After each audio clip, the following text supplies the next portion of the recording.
వైకా jewellers వెలలేని Vaibhogam తరుగులేని నమ్మకం. ఇప్పుడు మన కాకినాడలో డిసెంబర్ 5న ఘనంగా ప్రారంభం కాబోతోంది.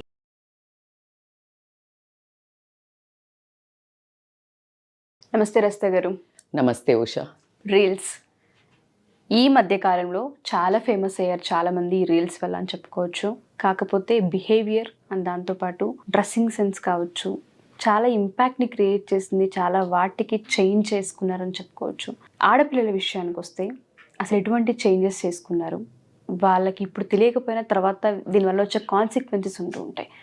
ఏ రకంగా ఉండే అవకాశం ఉంటుంది అంటారు? వీటి నుంచి అడిక్ట్ అయిన వాళ్ళు బయటపడాలంటే అసలు ఏం చేయాలి? చూసే వాళ్ళకి చేసే వాళ్ళకి రెండు ఇది అడిక్షనే. నిజంగా చెప్పాలంటే రీల్స్ యాజ్ యూ సెడ్, చూసే వాళ్ళకి ఎంత అడిక్షన్ ఉందో చేసే వాళ్లకు అంత అడిక్షనే. అయితే రీల్స్ వల్ల బాగుపడ్డ వాళ్ళు కొల్లలు ఉన్నారు. అంటే అద్భుతంగా స్టార్ట్ చేసి, నేను జెండర్ డిఫరెన్స్ లేకుండా చెప్పాలంటే దీనివల్ల కొంతమందిని నేను సెలబ్రిటీస్ అయిన వాళ్ళు, అంటే ఫ్రమ్ జీరో స్క్రాచ్ నుండి స్టార్ట్ చేసి వాళ్ళు చిన్నగా ఫిట్నెస్తో స్టార్ట్ చేసి ఫిట్నెస్ వీడియోస్ చూపిస్తూ, వంట చూపిస్తూ, అబ్బాయిలు అయినా అమ్మాయిలైనా అలా స్టార్ట్ చేస్తే మేకప్లు చూస్తూ వాళ్ళు ఎక్కడికో వెళ్ళి ఇన్కమ్ చాలా సంపాదిస్తూ మంచి ఫ్రేమ్లో ఉన్న వాళ్ళు కూడా ఉన్నారు. సో అందుకని ఆ ప్రొఫెషన్ని లేకపోతే దాన్ని వీళ్ళు నచ్చి చాలామంది దాన్ని ఎంచుకోవడం కూడా జరుగుతుంది. అయితే మీరు అడిగిన క్వశ్చన్లో ఇట్స్ అ వెరీ క్లీన్గా కనిపించింది నాకేంటి అంటే, అమ్మాయిల గురించి బాడీ ఎక్స్పోజింగ్ చెయ్యటం వల్ల ఉపయోగం ఏంటి, దానివల్ల కాన్సిక్వెన్సెస్ ఏంటి అని మాట్లాడుకుంటే, అసలు ఎందుకు చేస్తారు రీల్స్ అని మాట్లాడుకుంటే, చిన్నగా ఒక లేడీస్ గురించే మాట్లాడదాం, మనం అమ్మాయిల గురించి మాట్లాడదాం. మోస్ట్లీ అబ్బాయిలు కూడా అనుకుంటే కూడా దీన్ని తీసుకోవడానికి ఇది ఫస్ట్ ఇంపాక్ట్ ఎక్కడ మొదలైందంటే సోషల్ మీడియానే. సోషల్ మీడియాలో ఉండడానికి స్టార్ట్ అయింది ఎక్కడి నుంచి అంటే సోషల్ మీడియా చూసే. ఆ రకమైన సోషల్ మీడియాలో ఎవరైతే వీళ్ళు అనుకునే గురువులు ఉంటారు కదా, వీళ్ళు చూడటం.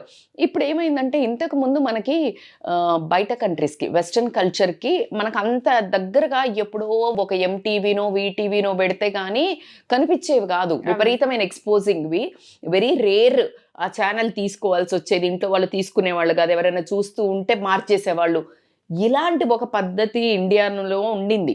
కానీ కల్చర్ ఇప్పుడేంటి, అక్కడ ఓపెన్ చేస్తే నువ్వు మారమూల ఎక్కడ పూర్తి యూనివర్స్లో ఎక్కడ ఎలాంటి వాళ్ళనైనా చూడొచ్చు. నువ్వు పక్కన పిడకలు వేసుకునే ఆమె నుంచి మొదలు పెడితే బికినీ వేసుకున్న ఆమె దగ్గర దాకా నీకు ఓపెన్గా అన్ని రకాల వాళ్ళు కనిపిస్తున్నారు.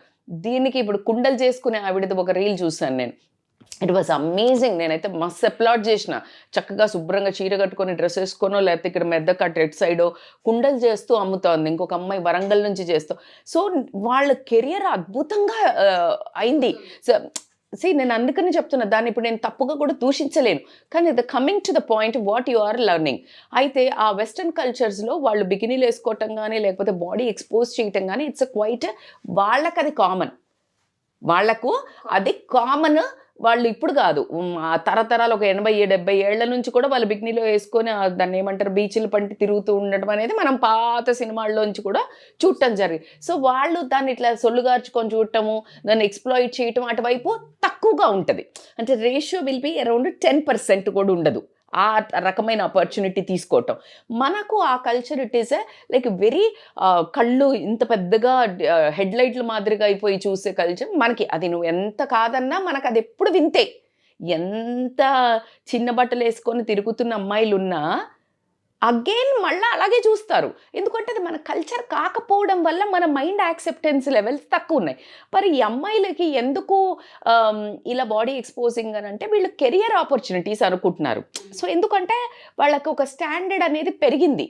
ఈ వ్యాలిడేషన్ కొంతమంది కెరియర్ ఆపర్చునిటీ కాకున్నా కూడా మీరు అన్నట్టు లైకుల కోసము, ఫాలోవర్స్ కోసము, validation from the social media, validation కోసం అని చెప్పేసి వీళ్ళు ఏం చేస్తున్నారంటే ఒకటి చూస్ చేసుకున్నారు. ఇప్పుడు అందరు చేసినట్టు చేయకూడదు. దాన్నే నేనేమంటానంటే, సక్సెస్ అయిన వాళ్ళు మీరు ఇన్ఫ్లుయెన్సర్స్ని చూస్తే ఏదైనా కొంచెం హట్కే చేయాలి. అంటే నువ్వు వంట కానివ్వండి, లేకపోతే నీ స్కిల్ లేదు, కన్సిస్టెన్సీ. నేను గమనించిందో informative, consistency or beauty products చూపించటం కానీ ఏదో ఒకటి చూపించాలి. అయితే స్కిల్, టాలెంట్ ఏదో ఒకటి చూపించాలి. ఇప్పుడు వీళ్ళకి ఏది లేకపోయేసరికి స్కిల్, టాలెంట్, వీళ్ళు ఏమనుకుంటున్నారంటే బాడీని చూపిస్తే నేను ఎస్కలేట్ అవుతా అనుకుంటున్నారు. బట్ ఆ ఎస్కలేటర్ లాంగ్ టర్మ్ ఉండదు అని నేను అంటాను. మీకు అర్థమైందా? ఆ ఎస్కలేట్ అవ్వదు. చుడిదార్లు వేసుకోను, జీన్స్ వేసుకోను చెయ్యొచ్చు హ్యాపీగా, నువ్వు చెయ్యొద్దు అనట్లేదు. లేకపోతే స్కర్ట్స్ వేసుకోను, ఒక పర్టికులర్ స్టాండర్డ్స్ ఉంటాయి. నీవు మేమెవ్వరం పెట్టట్లా. ఇలా ఉండని ఎవరమ్మా పెట్టేది? ఎవ్వరూ పెట్టదు. నీ రీల్ నీ తల్లి తండ్రితో కూర్చొని నువ్వు చూడగలిగితే పెట్టు. ఆ తల్లిదండ్రి ఏమనకుండా నువ్వు నేను ఇంతే చేస్తాను వాళ్ళతో గొడవ పెట్టుకొని పెట్టించిన గురించి నేను మాట్లాడట్లేదు. ఏ తల్లిదండ్రి కూడా ఇష్టపడరు. ఇష్టపడతారా ఉషా? నో. కానీ వీళ్ళు పిల్లలు ఏదో నా పిల్లలు రేపొద్దున పైకి వస్తారని ఏమో చూపిస్తారు కదా, కెరియర్ ఆపర్చునిటీ చూపించటం వల్ల వీళ్ళకి బ్రాండ్స్ వస్తాయనో లేకపోతే ఫ్యాషన్, వీళ్ళకున్న ఫ్యాషన్ చూపించడానికో they are using that body to promote themselves అని నాకు అనిపిస్తుంది. అట్లా కాకుండా ఒక కైండ్ ఆఫ్ ఇప్పుడు ఆల్రెడీ కొంతమంది ఉన్నారు కొంచెం సక్సెస్ అయిన వాళ్ళు, దే ఆర్ లైక్ దట్, వాళ్ళు అట్లాగే చేస్తున్నారు. సో ఈ కమ్యూనిటీ ఇట్లా సక్సెస్ అయింది కదా, నేను కూడా వెళ్తే ఏమవుతుంది? సో కమ్యూనిటీ తోటి కనెక్షన్ పెంచుకోవడానికి కూడా వీళ్ళ సోషల్ ఇన్ఫ్లుయెన్సర్ అనే ఆ కమ్యూనిటీలో చేరడానికి కూడా ఒక రవ్వ. ఇప్పుడు ఎవరికైనా ఇప్పుడు బాహుబలి తీశారు, నెక్స్ట్ మొన్న కల్కి తీయాలి అని అంటే అంతకు మించి ఏదో తీయాలి. ఆ లెవెల్ ఆఫ్ ఎఫెక్ట్స్ కానీ ఈ need to add that extra drop.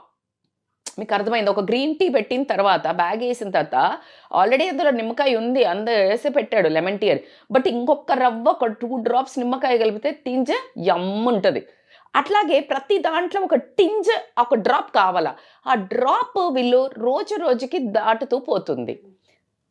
The level of నీ లెవెల్ ఆఫ్ అంటే ఇప్పుడు నార్మల్గా చూసారు, రేపు అలాగే చూడరేమో నువ్వే ఫీల్ అవుతున్నావు. కాదు, నీ స్కిల్ కానీ నీ టాలెంట్ కానీ నువ్వు కన్సిస్టెంట్గా ఒక అందమైనవి చేసిన ఎంత రప్చిక్ పాటలు మసాలా పాటలు పోతున్నాయో అంతే మెలోడియస్ సాంగ్స్ హిట్ అవుతున్నాయి. మీరు గమనించండి. So you don't consider this range of people only అంటున్నా నేను. ఉంటేనే చూస్తారు అలా అనుకోకండి బంగారు తల్లి. నేను అదే చెప్తున్నాను పిల్లలకి అందరికీ చెప్పేది ఏంటంటే, ఎవరికైనా మేము ఇలా ఈ లెవెల్లో వెళ్తేనే చూస్తారు అనుకోవడం మూర్ఖత్వము అని చెప్తున్నా.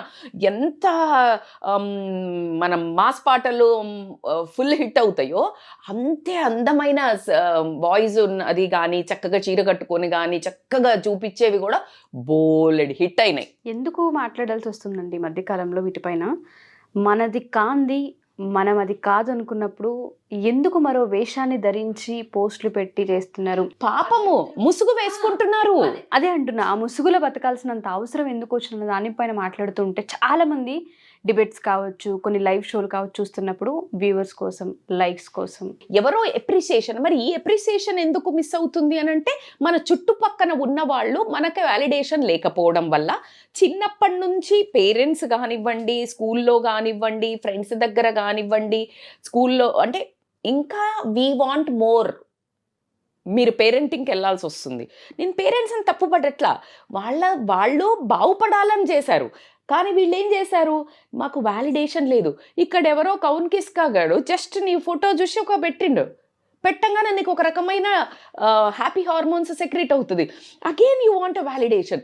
ఆ వ్యాలిడేషన్ కోసం నువ్వు ప్రతిసారి ఒక స్టెప్ దిగజారాల్సి వస్తుంది. Exactly, you got a. So దానికోసమని వీళ్ళు తపన రోజుకి మనం ఇప్పుడు చూస్తే మనం హీరోయిన్స్ కానీ దేని కానీ బట్టలు చిన్నగా అవ్వడానికి రీజన్ ఏంటి అంటే, ఇంకా చూడాలి, ఇంకా అంటే మంచిగా ఇప్పుడు డైరెక్టర్స్ అయినా ఇంకా బ్యూటీ అందుకే బ్యూటీని వర్ణించటంలో ఒకప్పుడు చీర కట్టుకొని ఒక అందంగా ఒక అమ్మాయిని ఎంత బ్యూటిఫుల్గా వర్ణించిన దాంట్లో నీకు ఒక స్కర్ట్ వేసుకున్న అమ్మాయిని వర్ణిస్తాడా? రాతలు రావు, పోయిటరీ లేదు. పోయట్రీ నీకు ఎక్కడ రాసి హైలైట్ అయిన పోయట్రీస్ అన్నీ బ్యూటిఫుల్గా ఒక సారీ మీదనే ఉన్నాయి. సో నేను ఏమంటున్నానంటే, నువ్వు ఎంత ఎక్స్పోజింగ్ చేసినా నువ్వు ఎంత ఎక్స్పోజింగ్ చేస్తూ వెళ్ళిపోవాల్సిందే. ఎప్పటి వరకు ఎక్స్పోజింగ్ చేస్తావంటే నీ మీద నీకు విరక్తి వస్తుంది. పాపం అమ్మాయిలు కూడా వాళ్ళు చేసి అలసిపోతుండొచ్చు, వాళ్ళకు కూడా ఒక రోజు నచ్చకపోయి ఉండొచ్చు. కానీ ఒకసారి ఒక అడుగు ముందుకేసాక వెనక్కి తీసుకోలేరు అన్నట్టు తయారైపోతుంది.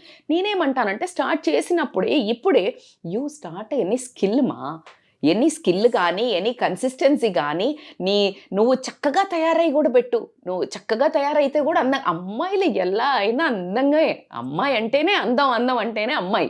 సో కాబట్టి దానికి నువ్వు బట్టలు ఫ్యాషన్ చూపించు, నేను ఫ్యాషన్ చూపించద్దు అనట్లేదు, బాడీ చూపించుకో అని చెప్తున్నా. నీ బాడీని కవర్ చేసే ఫ్యాషన్ చూపించు. సో ఎంతవరకు లిమిట్ ఉంటుంది కదా. నువ్వు కంఫర్టబుల్గా ఉండి, నీ పేరెంట్స్ కంఫర్టబుల్గా ఉండి, సమాజం కూడా చూసేటప్పుడు అంటే నువ్వు తలెత్తుకొని నేను ఇది చేస్తున్నాను నీ ఫ్యామిలీలో అంతా చూపించుకునేటట్టు ఉంటే బాగుంటుంది. అంటే ఇవాళ రేపు అంత ఫ్యామిలీలో అంత మోడర్న్ అయ్యారు, వేసుకోవచ్చు. బియాండ్ ఎక్స్పోజ్ చేసి లైక్స్ కోసం వాటికి మీ లెవెల్ ఆఫ్ డిగ్రేడ్ అవ్వకండి. అది ఏమవుతుందంటే రేపు ప్రొద్దున కెరియర్ ఆపర్చునిటీస్ దగ్గర కూడా మిమ్మల్ని యూజ్ చేయటం జరుగుతుంది బ్యాడ్ వాటికి వాడడానికి. అంటే వీళ్ళు ఇలా చేస్తున్నారు కదా, మిమ్మల్ని ఏమన్నా అనుకోవడానికి ఆస్కారం ఉంటుంది, బయట సొసైటీలో దిగజారిపోయారు అని మిమ్మల్ని బ్యాడ్ వైపుకి అట్రాక్ట్ చేయడానికి, ఎక్స్ప్లాయిట్ చేయడానికి ఆస్కారం ఉంటుంది, మిమ్మల్ని బ్లాక్మెయిల్ చేయడానికి ఆస్కారం ఉంటుంది. అంటే వీళ్ళు ఓకే ఒక రవ్వ వెళ్ళిపోయారు కదా, ఆ టైప్ ఏమో లూజ్ టైప్ ఏమో అనుకోవడానికి ఆస్కారం ఉంటుంది. మిమ్మల్ని మీరు దిగజార్చుకోకండి మీ వాల్యూనని చెప్పే ప్రయత్నమే.